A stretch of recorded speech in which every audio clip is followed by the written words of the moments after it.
All right, welcome everybody. I appreciate you being here today. You could be anywhere in the world, like France or in the US or in Canada, but you are here virtually with me. My name is Hank Hoffmeyer. I am going to be your presenter today.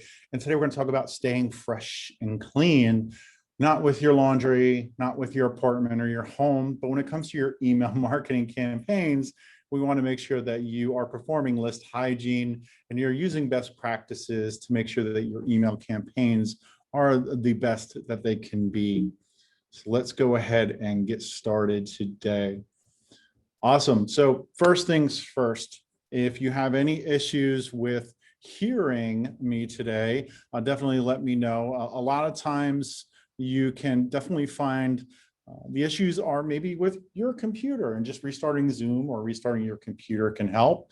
But if I do hear a lot of people mentioning that they're having issues hearing me or seeing the slides, we'll go ahead and address those. It's just a one-man show today. It's just me. I'll try to monitor chat as much as possible.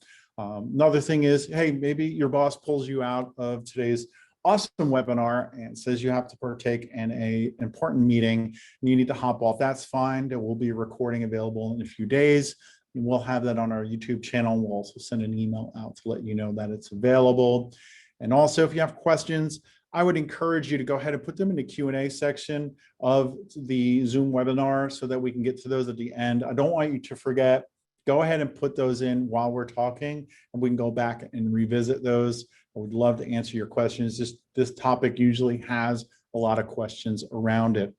And with that, let me introduce myself again. My name is Hank Hoffmeyer. I'm the digital marketing infotainer. I like to make marketing fun and successful. I'll let you be the judge of that today.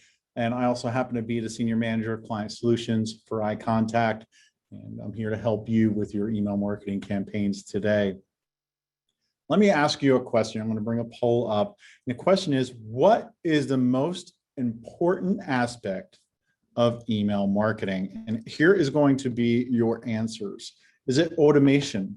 Is it segmentation, split testing, email delivery or deliverability, design, or design? That was the only one. Let me go ahead and get that poll up here. And I want to see what you feel is the most important. So you should see the poll now.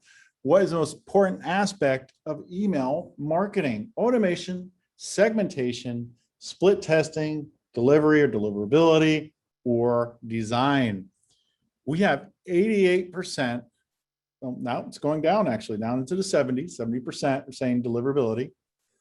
That seems to be the winner, right? The bars have stopped kind of moving. I'm going to go ahead and end that poll. I love all the participation. I appreciate that. That means you guys are all awake. You've had your coffee, or wine, maybe if you're in France, you've already kind of concluded your day and you're having your wine, which is awesome. Let me go ahead and end the poll, and I'm going to share the results. And you should be seeing those. It is deliverability is the answer, but is that the correct answer? Let's go ahead and find out if email deliverability is the right answer to our quiz. It is. It is deliverability. And what affects deliverability the most? It's list hygiene. If your emails do not get into the inbox, that means people will not see them and they cannot act upon them. They cannot convert, can't give you their money, can't tell you what awesome things you're doing because their emails never saw the light of day.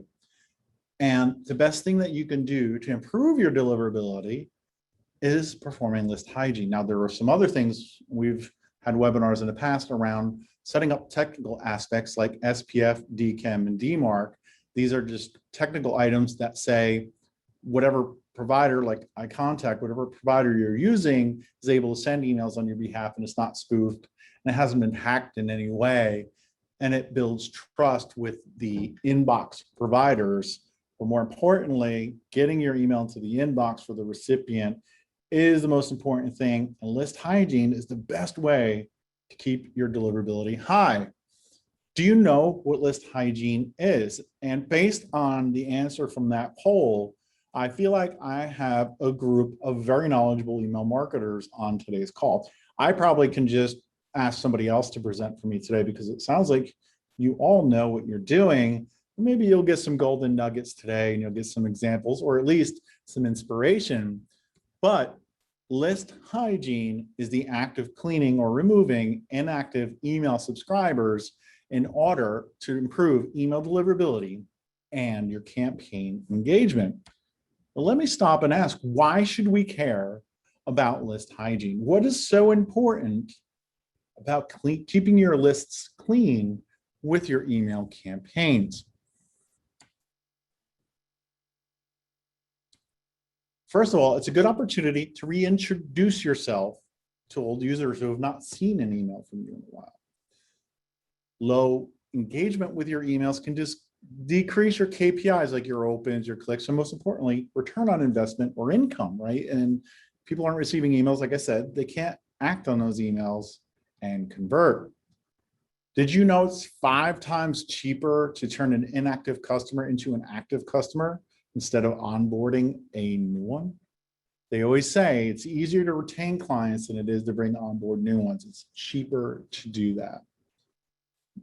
Typically, most marketers and most brands lose on average 25% of their mailing list each year. And that's just through normal attribution. But what I want you to do is increase that, but also replace those lost subscribers and the ones you clean with new subscribers that should be added to your list. Performing good list hygiene is a good way or a good chance to let your customers decide when they would like to hear from you or how often, the frequency in the amount of you send your emails. Again, why should we care? The inbox or your inbox is like a popularity game. You probably only interact with brands and companies that you like or like to receive emails from. Otherwise, other items go to your spam folder or you ignore them. If you're popular or have trust with your subscribers, they tend to act more on your emails. First thing I want to talk about is an IP reputation. When you use a service provider like iContact, you're sending through our IP addresses, not yours, it's ours. And that IP address has a reputation. In other words, it's either good or it's bad. If it's bad, what can happen is your emails can go to the spam folder and people will never see it. But more importantly, there's something called a domain reputation. And this is the domain that you send from, your domain, your business name that you're sending from. That also has a reputation. And when good things happen, it increases your domain reputation. And when bad things happen, it decreases your reputation. I like to think of both of these as something called a credit score. And you might be familiar with what a credit score is. You have a credit card or a loan, you make your payments, the credit score goes up, you are late on payments, it goes down. So the same thing happens when you send an email. Good things happen and bad things happen. Go ahead in the chat, let me know about some good things that happen to emails when marketers send them. And while I'm waiting for you to reply in there, I want to talk to you about this credit score because it's heavily weighted on your domain reputation. In other words, you're sending from abc.com, that's your domain. There's a heavy weight on that, maybe 80, 90% of the reputation that email being sent is from your domain. The IP address makes up the other 10, 15, 20%. Nobody really knows what that ratio is, but IP addresses are important, but your domain is more important. You can come to a service provider like iContact or maybe use someone else. And at some point you feel like your deliverability is not so great. And you just say, must be the IPs I'm on. I'm just going to go to another provider. That's great and all. You can go to another provider, maybe save some money, get some different features, work with some other folks. But your reputation, your domain reputation will follow you. Maybe not in the beginning because they don't really know who you are, but once these inbox providers start figuring out, oh, this is so-and-so that used to send through whatever provider, that's your domain reputation. It used to be the IP reputation had the highest authority, but spammers took advantage of hopping from one provider to another. Now it's on the domain. So I see the recipient acts on and offers. I would say that's a click, getting them to sign up or click through, a click, opens, clicks, right? So yeah, those are great. Those are like the softball items, right? Starring, marking is important or great, especially in Gmail. And there's a term called TINs. This is not spam. If somebody goes into the spam folder and says, this is not spam, that's a high form of engagement or a very positive signal. You know, if people forward it and basically taking a good action on it, that means it's good. Replying to the emails, another great way to get engagement. And let's talk about some negative things. What are negative things that happen? And most times folks don't get the one that's the most important. I'll mention one, marking it as spam. What are some other negative things that can happen when you send an email?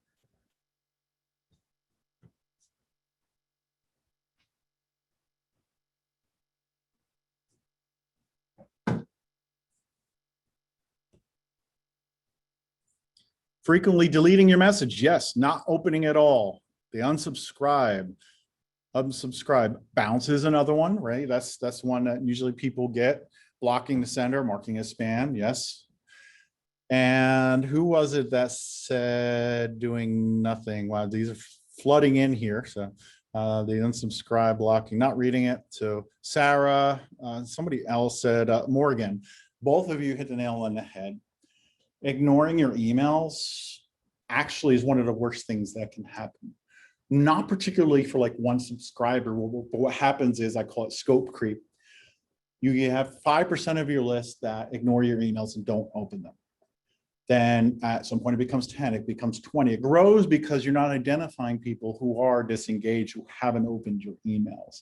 For me, ignoring your emails or not opening them is the biggest deterrent to inboxing, and also hurts your domain reputation. Don't forget to add your questions to the questions and answer section so we can go ahead and get to those at the end of the webinar. According to Litmus, 43% of Gmail subscribers click the spam button rather than unsubscribe from your emails. Maybe now you have somebody on your list that's been ignoring your emails, but at some point they see it and they just feel like they don't have a relationship with you anymore. They're probably going to click that spam button rather than unsubscribe. But now, pound for pound, when they mark that button or mark that email spam and hit that button, that is hurting your domain reputation. It probably is the biggest act of hurting your domain reputation. But volume, it's going to be ignoring your emails. List hygiene, that's what we're here to talk about today. And really what we want to do is talk about what are signs that you need to know in order to, that you need to start doing list hygiene. You'll see a decline in open rates to start going down. Your bounces might start going up, and those can be soft bounces. Those really what you want to look at is soft bounces. Hard bounces are great. They they're not great, but they automatically get removed from usually whatever platform you're using, like eye contact. If there's a hard bounce, we'll remove them. And it does hurt your domain reputation a little bit, but the soft bounces, and we'll talk about that in a few moments, are something you want to look at as well. You also want to look at your unsubscribe rates and your complaint rates to see if they're becoming elevated, because maybe it's something that you're doing. Maybe you're not sending enough, or you're sending too much. Or people just don't want the content you're sending and they're marking your message as spam. What is involved when you are looking at list hygiene and you want to get involved in that? You're going to look at the bounced email addresses. You're going to look at any errors that are happening with those sends, and that can be issues with sending. It could be the bounce codes. And then most importantly is those non-openers. We want to take a look at those in detail. When it comes to bounces, there are two types of bounces. One is a hard bounce, and this includes email addresses that are non-existent or incorrect domains. In other words, somebody typed it wrong or no longer exists. It could also be a decommissioned email address. And this has a negative effect on your email efforts, because every time one happens, it's kind of like dinging your credit score and it starts to go down. You want to make sure you have a clean list. Soft bounce, a little bit different. Those are temporary issues such as a full inbox or maybe temporary service issues, and you're going to get a bounce back saying that those issues are prevalent. This may or may not have a negative effect on your email efforts. Blanket statements, no, but most providers, including eye contact, do not automatically remove soft bounces because they can become normal at some point. Most times after about a week, people usually clean out their inbox, especially if they're on vacation, and you can email to them. We want to make sure that we empower you to make that decision. But if you keep a large list of soft bounces on your list and they keep bouncing, that's where ignoring or not being able to get them to engage with the email comes into play and hurts your email deliverability. Here are some bounce codes. When you're looking at bounce codes, there's one called 250. There's a company called 250 OK that helps with email testing. And that means, hey, there was an interaction with the server, that email address and domain exists. We can send that email. Everything's A-OK, it's green, ready to go. A 400 normally is going to be a soft bounce. And you see one example down at the bottom of the screen. It's a temporary service error. Please try again later.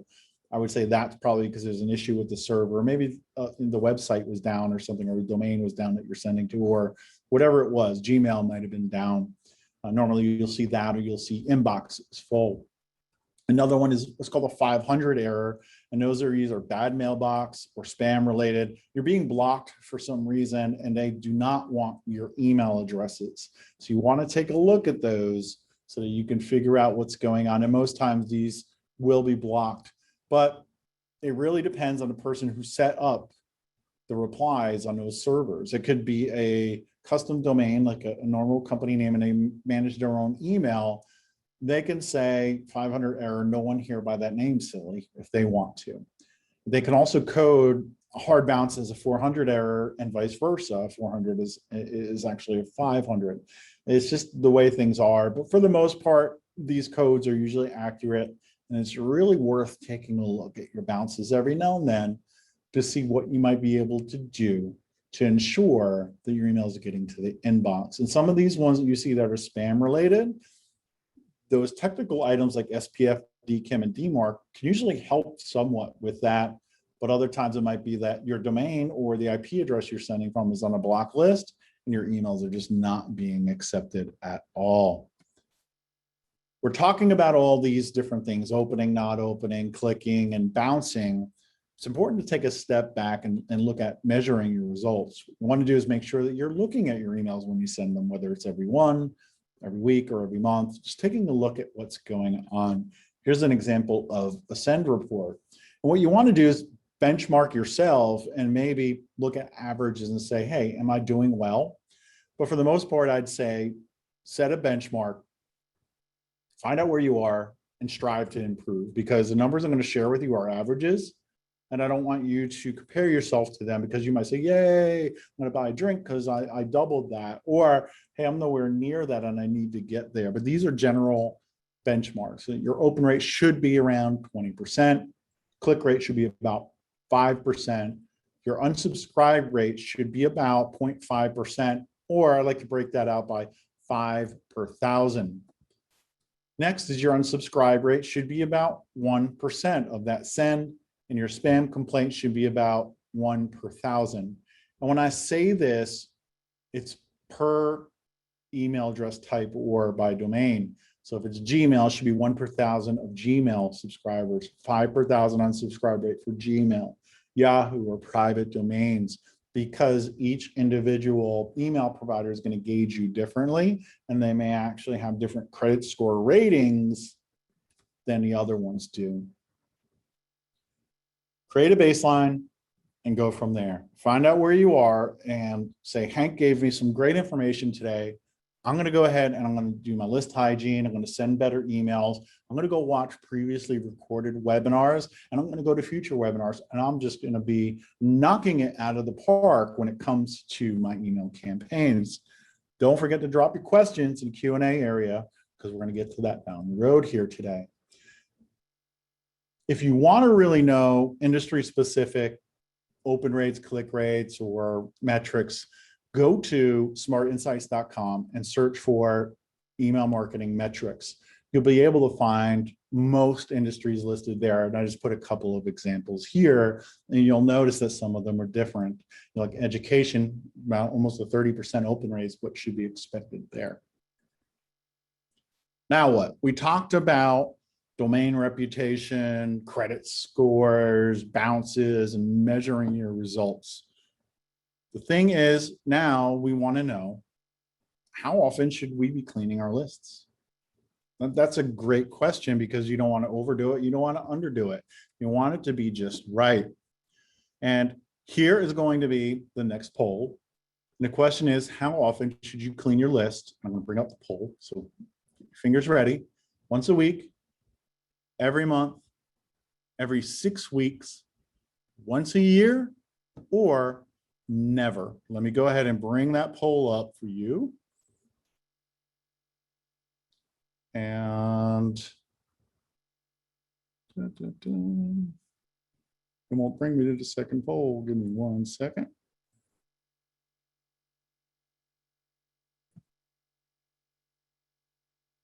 How often should you clean your list? And there is the poll.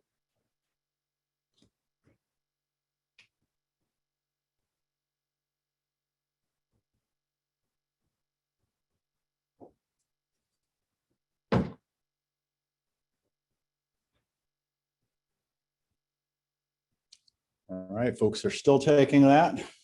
Feel free to take a sip of your beverage if you have one while you're waiting for the rest of the folks to take the poll. All right, again, very active. Thank you for participating. Let me go ahead and close that poll. Get your vote in right now. All right, I'm going to close that poll and I'm going to share the results. So the winner is every month. Next up is every 6 weeks. Thankfully, no one chose other or never, I'm sorry, which you wouldn't even need to be here and talk about this if it was never. Let me go ahead and stop sharing that. And the question was, how often should we be cleaning our lists? Well, the interesting thing is, it kind of depends. Do you send weekly?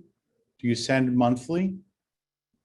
Depends on how often you send. And a good rule of thumb is if you send weekly, perform list hygiene about every 6 months.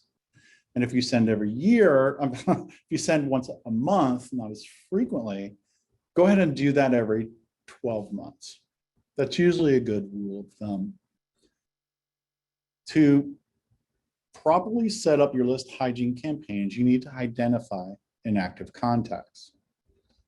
What you're going to do is make sure that you find out who is the dead weight, who are the people that are causing your credit score to go down. And to do that, what we want to do is use something called segmentation. It's a filtered view of your subscriber lists. Let's just say you collect information like favorite color. What you could do is say, tell me everyone that has the favorite color of green in my iContact account. That would be a segment. Everyone on list A that has a favorite color of green, that would be a segment. Now, according to the DMA, there's a certain percentage of increase in revenue that you should get from your segmented email campaigns. It's an increase in revenue. What do you think that percentage is? Go ahead in the chat and let me know what that percentage is, what you think it is. You're going to be astounded, and hopefully you won't have any beverages in your mouth when I show you this percentage because it's crazy. Kathy says 25%, 10% for Mariana. Anyone else want to take a stab? You know what? Let's try triple digits. Karen says, no idea. I'm going to tell you, but 750%. Bobby, I think you have gotten the closest out of anyone in any of my webinars where I've used this slide. 760% increase in email revenue from segmented campaigns. Bobby, you get the MVP when it comes to this slide because, and I don't know if you just guessed that, but yes, it's 760%. Imagine this, if you send the right person the right message, think what can happen instead of just sending blanketed emails to people with generic information. 760%. Lucky guess. It was very lucky. To me, there are 4 pillars of segmentation. These are the most critical ones that you can use. And this is going to be fourfold. So first one is geographic. Where are they located? What country are they in? Are they in France? Are they in Canada? Are they in Mexico? Are they in the US? And what city are they in? What are the densities of those cities? That's one way to filter. Another one is demographic. It could be age, gender, income, education, and occupation. What do they do? What is a little bit more information above and beyond their first name and email address? Then there's my favorite, psychographic. Lifestyles, values, opinions, concerns, personality, attitudes, activity, and interests. What do they like? And this is where you can tug at the heartstrings. And then we have behavioral. What are people doing and not doing? And there's a typo there, but this is what are they doing and not doing? Opening, clicking, not opening. Are they ignoring your emails? What is it? So that's what we're also pointing to when you're looking at identifying your non-openers is going to be through behavioral targeting there.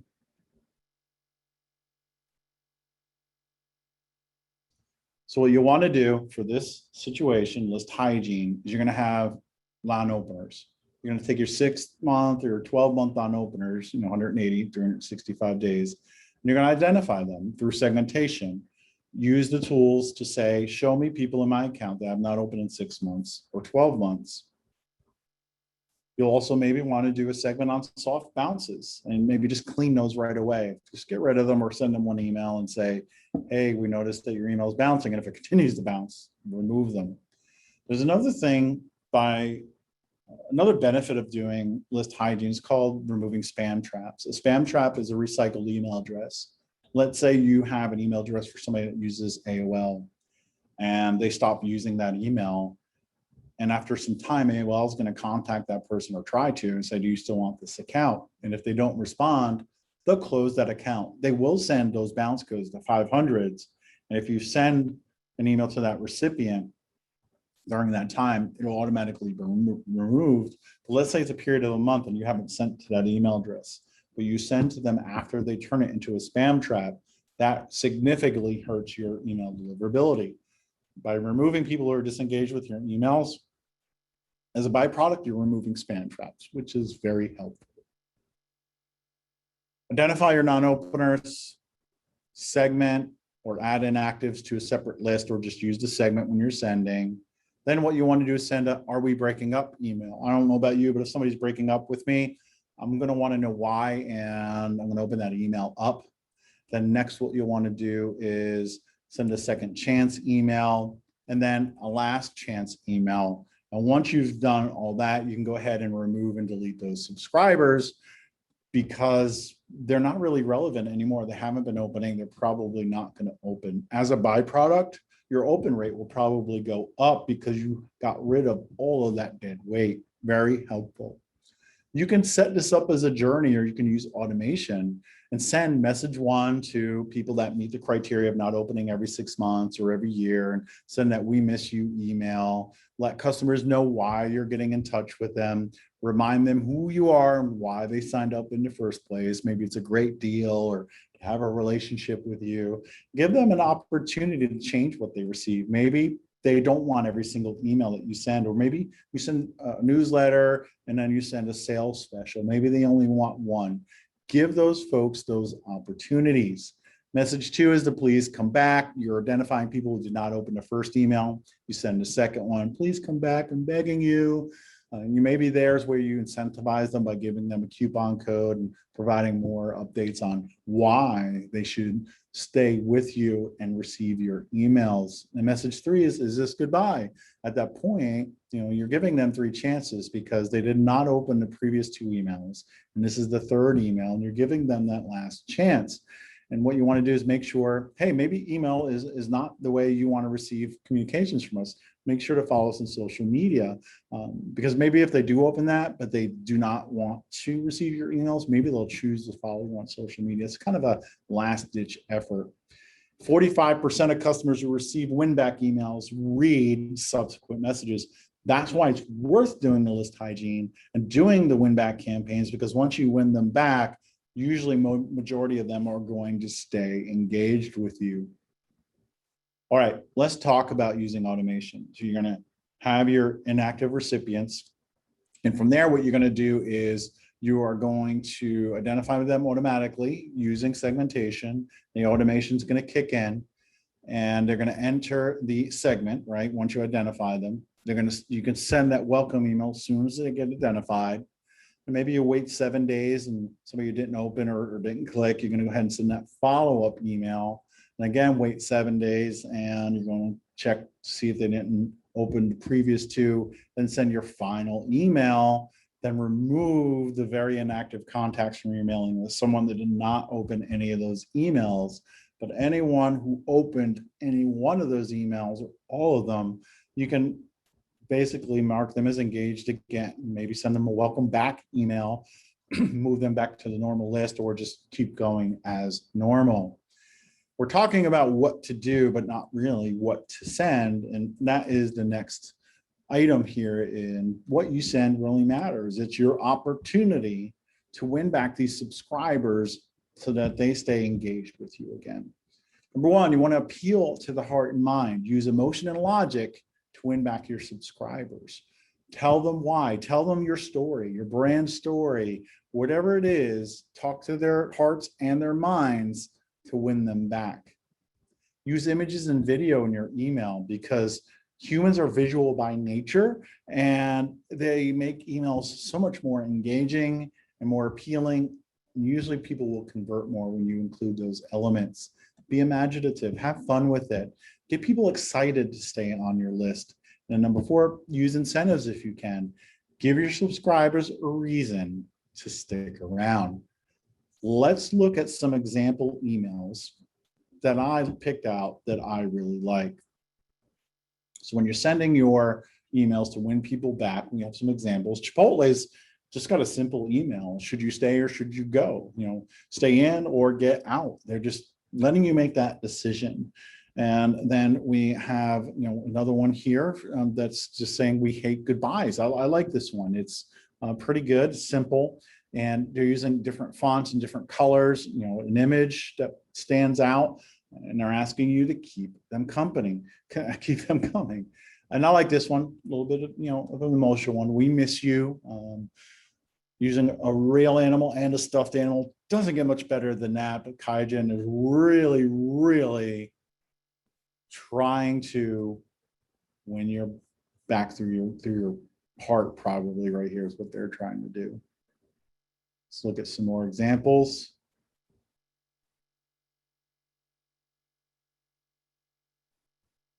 Urban Outfitters on the left here. They're having fun making it look like a text message. It's kind of cartoonish. It's fun. Nordstrom, again, very simple. Gradient. Yes, keep them coming. Yes, but send me fewer, as we mentioned. No, unsubscribe me. Animoto makes it look like it's a postcard. You can update your email preferences. Starbucks, come back, we miss you. They're going to give you a discount. These are some good examples here, folks, and hopefully you are getting some inspiration here. Let me bring up these examples.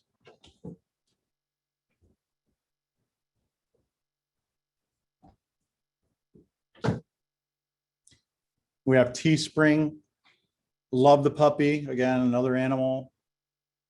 Launch your next campaign. They're telling you a little bit about your account because they have data on you, which is for this recipient. I love at the bottom, you got this. Savory Spice, is this goodbye? This is a tug on your heartstrings with the little graphic that they have here. And then they simply say, keep me on your email list. And I love how they use the red button there. Don't forget to drop your questions in the Q&A section. We'll get to those shortly. Okay, JetBlue email. Breaking up is hard to do. Love the heart with the Band-Aid. And they'll always make room for you. Love that. It's an airplane. Let's stay together. It's complicated. We're on a break. You can kind of choose what you want here. And I have some thoughts on this one. They're playing with the idea of breaking up. I mentioned that earlier. That's a great subject line. Asking them to choose how and when they would like to be contacted. They're being empathetic to your inbox being full, and they're still trying to get you back into the fold. And they show you that they're understanding. This is a great one, nice and clean looking template. And I love the bottom there. Sure, we got some baggage, and sometimes we have our heads in the clouds, but we know you'll make the right decision. Have fun. I said that. Be imaginative. Type form. Simple. It's kind of like they're typing, or they just typed you a letter. Haven't seen you in a while. Did you run out of ways to use type form? They want to give you some inspiration by visiting their template gallery. Of course, you can always just ignore this email and have fun by trying to top the leaderboard of form invaders, making go somewhere else, kind of just poking fun here. You're telling the recipient they noticed the inactivity, asking them questions directly. There's one CTA to take the recipient to the website, and they, again, show you they understand. We're all human. We all get too many emails. Point that out. When it comes to email marketing, you want to connect to different platforms and share data as well, because that can be very helpful. List hygiene and engagement. One tool is kickbox.com. When we're talking about those bounced email addresses, Kickbox is a great platform that can automatically determine if email addresses are good or if they're bad, and help you clean your list, whether it's on the fly on your form, on your website, or uploading lists to them. Kickbox is owned by J2. I wanted to point that out, but it is a great tool, and I feel like that they are very accurate in what they do. If you need to verify your email addresses, Kickbox is one option. Another thing you can do is, okay, now you're gonna say, oh, Hank, you're gonna make me remove all these contacts, and I don't want to because every eyeball is potential dollars. What you can do is take people that do not engage with your email campaigns or your win-back campaigns. And what you can do is you can upload them as a custom audience in Facebook. You upload them as a custom audience and then serve them an ad. And that can be an ad to sell something. It can be an ad to say, we notice you haven't been opening our emails. Would you rather follow us here, and give them an opportunity to follow you on social media? That's a great way to end or follow up with your list hygiene practices. On the other side, you can also upload contacts and say, hey, I want to create a lookalike audience. Now, this might be your highly engaged audience, people that always buy from you, always click, always open your emails. And you can say, find me people that are just like these people, and I want to serve them ads. And there's ways you can do that to be effective. And you can also connect through Zapier or through API to automatically do these things, which is great. LeadsBridge connects to iContact, and you can automatically use the custom audiences there. You can use Zapier, which is right here. Zapier.com allows you to connect different platforms together. iContact is on there. Maybe what you want to do is run a survey. Another slide, I have a survey, and that's where you get your psychographic information. Maybe it's your geographic location. I always tell people you only need an email address and a first name to start a relationship with someone through email marketing. Everything above and beyond that is going to be friction. In other words, if I'm signing up to receive a 20% coupon off for maybe cookware, am I going to provide my first name, last name, email address, color of my car, the amount I paid in taxes last year, my children's names, and maybe how much I spent on home renovations last year? Probably not. But if I ask for an email address and first name, I'll probably get that in return for an incentive like a coupon code. But then later, if I'm doing a good job, I might be able to ask for more information through a survey.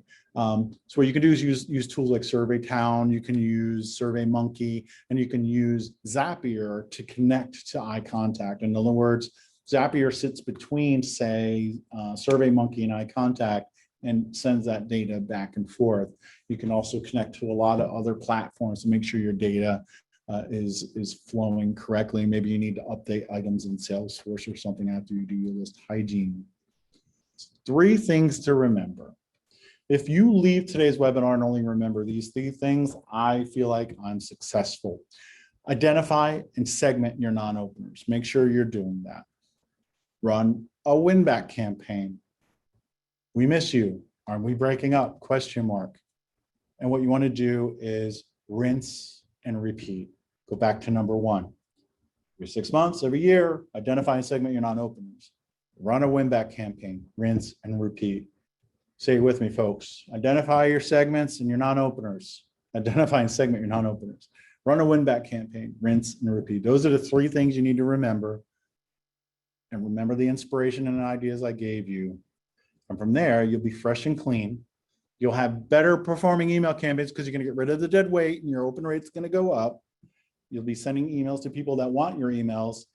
And if you segment correctly, you'll get a 760% increase in your email campaigns, hopefully, right?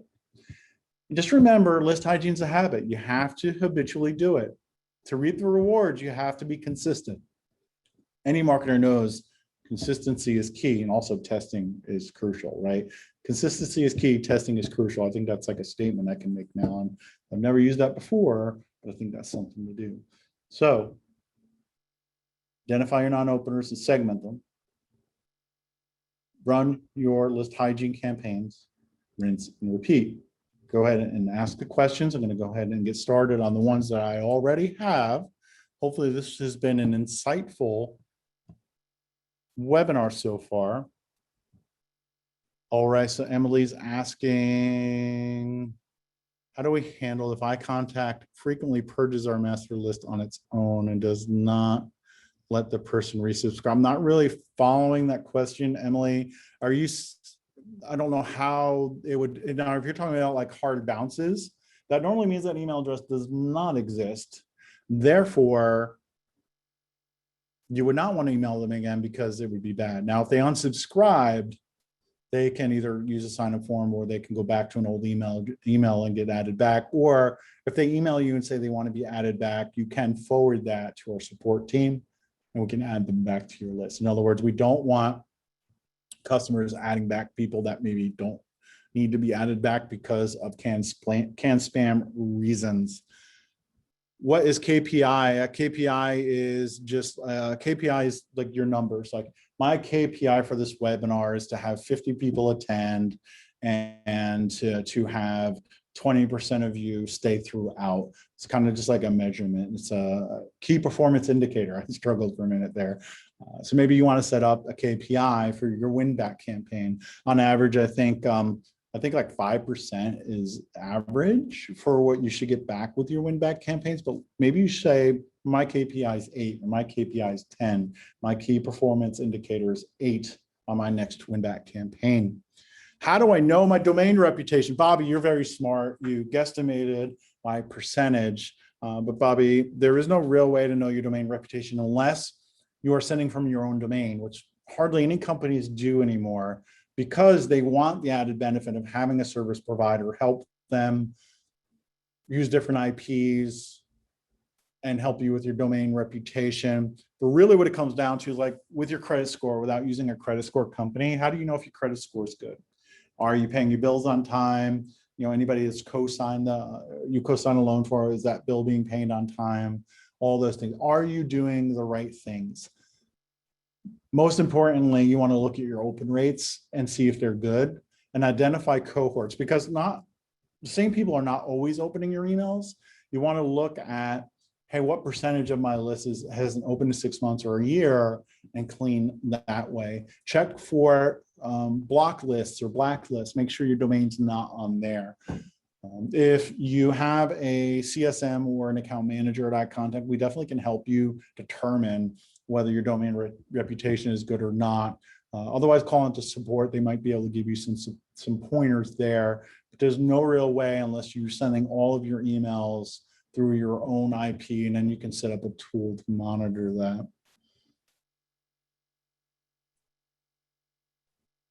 So a question is, when people click through, does it always record? People open, but they cannot get to the new offer. And then people call about an offer and didn't click through. There shouldn't be any issues with people clicking through. Now, another thing is sometimes people don't load images, and opens are based on a little tracking pixel. If that pixel or picture is loaded, that means the email is opened. Now, some of you may know in Gmail and Outlook, you can block images from loading. If this happens, we cannot record an open, but if they click, that automatically is an open because you have to open to click. So if somebody clicks, it records as an open. Now, there might be broken links or redirects that are not working in an email. Maybe that's why. But that question was asked anonymously. But if you still have other issues, contact us. We could try to help you out with that. But your clicks should be going through without any issues. Never really hear of people having issues with links sending through iContact or any other platform. All right, Bobby's asking about where can we find these codes. I'm guessing bounce codes. Those are going to be in your statistics. When you go into the email send, look at the reports, and you can look at the bounces, and there should be a checkbox that says show expanded data, or you can export it and it will be in there. Be careful because that can become overwhelming and you can have analysis paralysis. And as I mentioned, we can always help you determine what's going on with those sends if you want.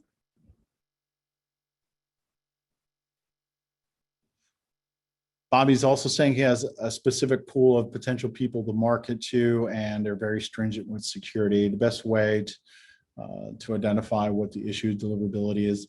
That one is number one, you want to make sure your technical aspects are set up, and that is your DKIM, DMARC, SPF, domain keys, identified mail, sender policy framework, and DMARC, domain message authentication, reputation. That one I don't know off the top of my head. I used to know all the time, but those are the things that you set up, and we can help you set those up so that you are who you say you are when you're sending. Your emails can be trusted. Make sure that you are not on any blacklist, and most importantly, there's some private domains, especially schools. A lot of times you have to be put on a whitelist. You have to contact someone there and get put on a whitelist. There's no way around that. Normally, what I recommend is finding out who is not opening on a specific domain. Maybe you have 20 people on one domain. As long as you have one open, you know your email is getting through. If you have 0 opens and you did not set up DMARC, DKIM, and SPF, implement that, see if those numbers change. What you're doing is you're narrowing down the audience that you need to figure out how to get to the inbox for. And like I said, that could be manual. It could be reaching out and asking to be whitelisted. It could be checking to make sure you're not on a blacklist again. Lindsay, the non-opener email campaign, can this be created in iContact? It can be set up. The segmentation can be set up automatically, and an automation can be set up to automatically send those out. And I'm hesitating there because it depends on what version of iContact you're on, iContact or Pro. iContact, you can do a welcome series through automation and do some segmentation. Pro will give you more features to be able to automate a lot more of your win-back campaigns. Rachel says they're B2B, much of their content is keeping in front of mind for their clients. Business and recipients won't necessarily act on the email CTA, but they're engaging normally. I don't want to remove the recipient. As long as they're engaging, in other words, they're opening. And let's just say it's 50 people in one domain and half of them are engaging. That's a good sign. What you should be doing is not allowing people to ignore you, because that is where you start to run into muddy waters. Put valuable information, even if they're not ready to buy from you. Are they going to learn something? Or can you link to benign blog articles to let people go there so they're clicking and they're opening? As long as they're engaging with your emails, you're golden. But if you provide them, if you're the one providing them with an opportunity to ignore your email, that's your fault. And you should remove those inactive clients. Follow up from Rachel, when do we remove the recipient? Should it be do not contact? I would just delete them, because if you mark them do not contact, they cannot come back. You don't want to punish someone because they haven't opened your email in a year. Maybe you do, I don't know. But what you want to do is just delete them so you can add them back in the future. Bobby, yes, we do. We have a lot of educational resources. Our knowledge base is very helpful. Our YouTube channel has a lot of great webinars. You'll probably see me again if you start watching some of those webinars. We have blog posts, we have white papers, case studies. A lot of that is on our website. Support can help you with that as well. And if you have a CSM and an AM or account manager, they can help you. If you have an account manager, or you want to think about working with one, that's a great way to partner with someone and have somebody be an extension of your marketing team for a fraction of the cost. By paying a little bit more money if you don't have an account manager, now they are email marketing experts. Don't think of them as somebody to go to when you have a problem with your account. Think of it as someone you could talk to every month around, how do I do list hygiene? How do I use automation better? How do I connect with social media and make sure I have, omni-channel marketing? If you want or don't have an account manager and you're interested, contact us today. Those folks are very helpful, and we see so many success stories around that. All right, Melanie says, I feel I must be missing a feature as a way to get rid of inactive users in bulk rather than deleting one by one. Yes, create a segment and then select all and then delete them is probably the best way. Or you could put them on the list, delete everybody on that list, and then just delete the list or the list name. It's probably an easy way to do that. Evelyn, can you automate the 3 emails? Yes, you can. Send a first email, wait a certain period of time, check to see if that first email was open. Send a second email if it wasn't. If it was, you can do something else if you want. Go through that 3 times for the 3 different emails. And then you can remove them from a list or add them to a list and then delete them or delete them. All those things can be done through automation. Opens versus clicks and eye contact, which is more accurate for how people are reading your email. It really depends on you and what you're sending. Are you a blogger and you just care about people reading your blog that you're putting the whole article in the email? There's no clicks, there's no links, then opens are important. Clicks are important if you're trying to drive people back to your website or for a conversion. It really just depends. If you're informing, the opens are important. If you're looking for that conversion, the clicks are important. That's why click to open rate is important for most people. How long do we stop engaging with non-openers? I always pat marketers on the back that remove people as soon as I identify them. They don't even do anything. You can send 1 email, are we breaking up or we miss you? But the average is a 3-series email. We miss you, second chance, last chance, then remove them. You're giving them time in case they are busy and they don't read every email in their inbox. Is click to open rate the best indicator for list hygiene? I'd probably say no. I think that for list hygiene, that the indicator is non-openers. But the click to open rate shows that people actually are reading your emails and they're clicking through. That means your call to action is good. That's where the high click to open rate is. For engagement, yes. For engagement, that's probably the best determining factor. Clicks and then click to open rate as well. All right, I'm going to flip over to the chat because sometimes people put questions in the chat. If I use from email like marketing at, is it less likely? For not really. The only thing I would say don't do, Mickey, is don't use no reply or do not reply at.